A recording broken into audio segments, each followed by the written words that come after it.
Bienvenidos a su programa Una pausa en el camino, un espacio dedicado al estudio diario de la Biblia con una aplicación práctica para nuestras vidas. Mi nombre es Josué González y soy predicador y consejero de jóvenes en la iglesia de Montclair, California.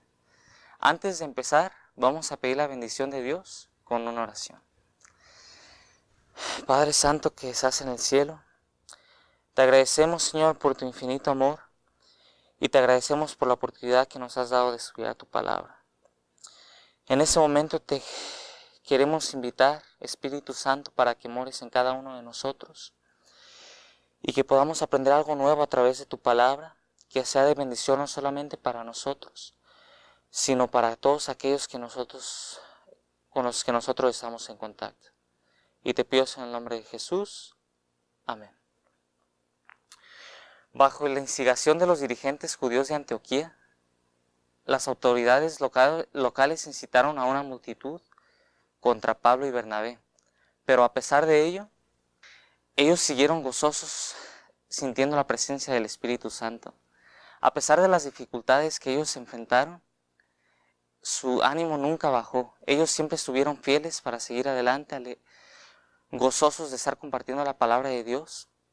Y si nos vamos a Iconio, en el libro de Hechos capítulo 14, versos del 1 al 7, dice así: Cuando llegaron, entraron en la sinagoga de los judíos y les hablaron de tal manera que creyeron muchos de los judíos y de los griegos. Pero los judíos que no fueron convencidos instigaron a los gentiles a maltratar a los hermanos y permanecieron ahí mucho tiempo hablando con denuedo del Señor, y él daba testimonio de la palabra de su gracia mediante los portentos y prodigios que hacía por sus manos. Y la multitud de la ciudad estaba dividida, pues algunos de ellos estaban de parte de los judíos, pero otros seguían a los apóstoles. Entonces hubo contra ellos una embestida de parte de los gentiles, los judíos y sus dirigentes, para afrentarlos y apedrearlos. Pero enterándose ellos, se marcharon y se refugiaron en las ciudades de Licaonia, Listra y Derbe, y en las aldeas circunvecinas, y predicaban ahí. En Iconio, Pablo y Bernabé continuaron con su práctica de dirigirse primero a los judíos antes que a los gentiles. Pablo nunca perdió la esperanza de que un día iba a haber una conversión masiva de entre el pueblo que él provenía, de entre los judíos. Y entonces, a pesar de las dificultades, Pablo nos muestra que nunca hay que rendirse. Si es con una persona, si es con un grupo de personas, con una iglesia, con una situación que uno está afrontando, uno tiene que seguir firme. En Romanos capítulo 9, versículo 6 dice: Pero no es que la palabra de Dios haya fallado, porque no todos los que pertenecen a Israel son Israel. Dentro del pueblo de Dios va a haber de todo. Hay gente que va a estar conforme con lo que dice Dios, y hay gente que va a querer interpretar la escritura a su manera. Hay gente que a veces va a variar de opinión, y hay veces que ni uno ni otro está en lo incorrecto. Pero como hermanos, hay que aprender a llevarse los unos con los otros. El argumento de Pablo de Romanos 9 al 11 ofrece una explicación adicional de la estrategia misionera que aplica en el relato de Hechos y confronta a todas las generaciones de cristianos con la importancia teológica de dar testimonio a los judíos no creyentes. La situación no era muy diferente de la de Antioquía. La primera reacción de los judíos y los gentiles al evangelio de Pablo fue sumamente positiva, pero nuevamente los judíos no creyentes, posiblemente los dirigentes de la comunidad judía local, caldearon a los gentiles y envenenaron su mente contra los misioneros, causando división entre el pueblo.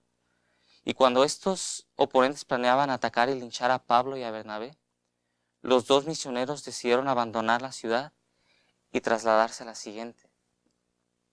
Cuando se trata de predicar el Evangelio a las personas no creyentes, no hay que desanimarse, porque a veces en ese momento no van a prestar oído a la palabra de Dios, pero quizá después llegue el momento adecuado.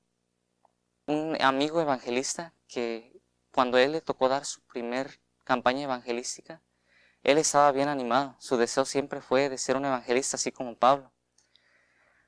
Pero dice que en la semana completa que él estuvo ahí, la mayoría eran visitas, y cuando él hizo el llamado para el bautismo, ni siquiera una persona se paró para tomar la decisión de bautizarse.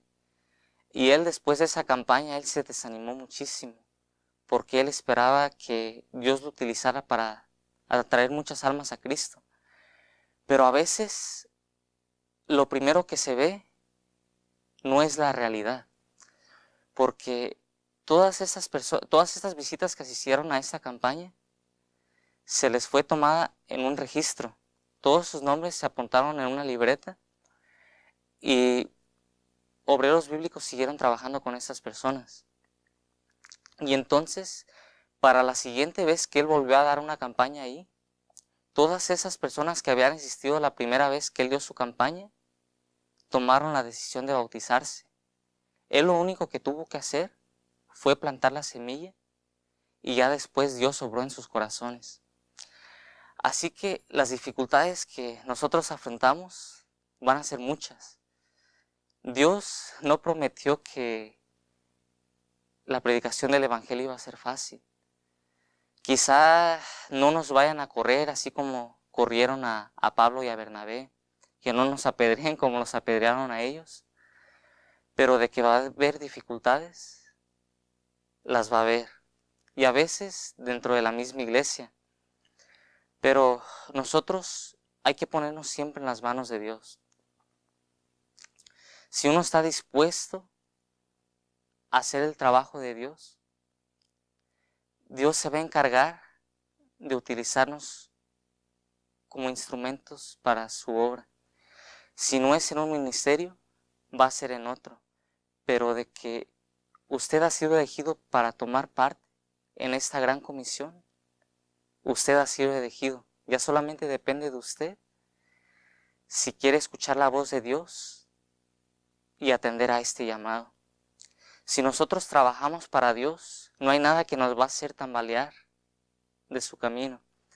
Si tú eres una persona que es nueva para el Evangelio, te aconsejo que te involucres en un ministerio, porque si tú trabajas para Dios, eso no solamente va a beneficiar a los demás, sino que va a traer beneficio propio. Mientras tú más enseñes, mientras más discípulos hagas, más tu vida va a ser como la de Jesús, más tu carácter va a ser reflejado del carácter de Jesús y no te vas a arrepentir de poner a Dios en primer lugar. Si hay algo que no te ha dejado trabajar para Dios por alguna razón u otra, pónselo a Dios en oración y Él se encargará de que tu vida pueda ser un vaso útil. Y con esto vamos a terminar con una oración. Padre nuestro que estás en el cielo, te agradecemos, Señor, por el privilegio que nos das de poder ser utilizados como instrumentos tuyos. Te pido que en ese momento tú nos ayudes a dejar todo aquello que nos esté impidiendo trabajar para ti. Y te pido que nos ayudes a ser instrumentos útiles para tu servicio, así como lo fue Pablo y Bernabé. Te pido que nos ayudes a compartir ese mensaje con nuestros amigos y nuestros hermanos. Y te pedimos eso en el nombre de Jesús. Amén.